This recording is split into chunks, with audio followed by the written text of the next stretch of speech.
একদম পারফেক্ট রেসিপিতে বুন্দিয়া বানিয়ে নেন। একদম পানির মতো সহজ, যে কেউ তুড়ি মেরে বানিয়ে নিতে পারবেন।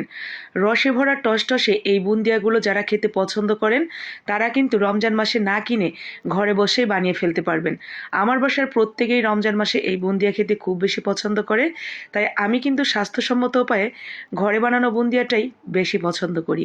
তো প্রথমেই এইখানে বড় যে চামচ থাকে আমাদের রান্নাবান্না করার জন্য, সেই চামচের 1 চামচ বেসন আর 1 চামচ আটা বা ময়দা দিয়ে দিবেন।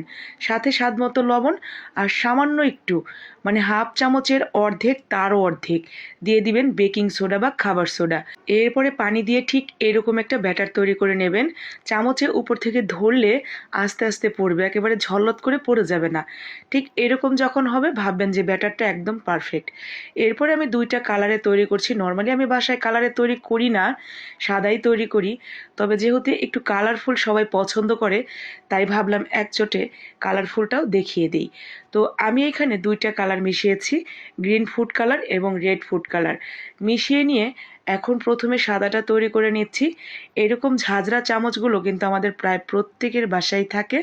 তো সেই ঝাঁঝরা চামচের উপরে দিয়ে দিব ব্যাটারটা। খুব বেশি উপর থেকে চামচটা ধরবো না, যদি খুব বেশি উপর থেকে ধরি তাহলে কিন্তু ওই লেজের মতো চোক্কা চোক্কা মাথা হবে।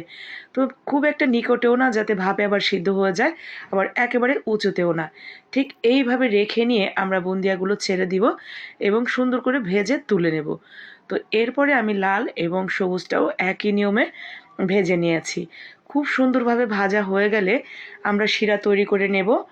তো শিরা তৈরি করার ফাঁকে আমি আপনাদের বলি, যদি বুঝতে না পারেন, মানে ঠিক যতটুকু বেসন নেবেন ঠিক ততটুকুই কিন্তু আটা বা ময়দা নেবেন। ব্যাস এতটুকু খেয়াল রাখলেই হয়ে যাবে।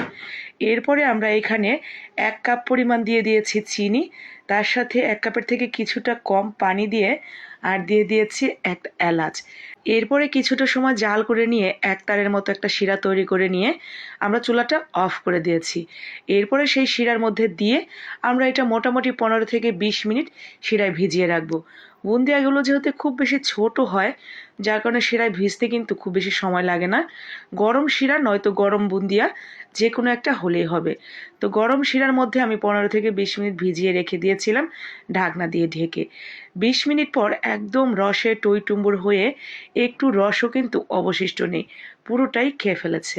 তো এই তো আমার কিন্তু সবগুলো বুন্দি একেবারে রসে টইটুম্বুর হয়ে গেছে, আর মাশাল্লাহ কালারফুল, দেখতেও কিন্তু বেশ ভালো লাগছিল। একদম রসে টসটসে হয়ে গেছে। তো যারা পুরো রমজান মাস জুড়ে এই বুন্দিয়া খেতে পছন্দ করেন তারা কিন্তু খুব স্বাস্থ্যসম্মত উপায়ে ঘরে বসেই বানিয়ে নিতে পারবেন। দোকান থেকে 20 টাকার আর কিনে আনতে হবে না। বাসায় একদিন বানিয়ে রেখে দিবেন, 2 দিন 3 দিনের মধ্যে আর বানাতে হবে না। তো ভালো লাগলে বানিয়ে নেবেন, শেষে লাইক কমেন্ট শেয়ার করে দিবেন বাকি আপু ভাইদের জন্য।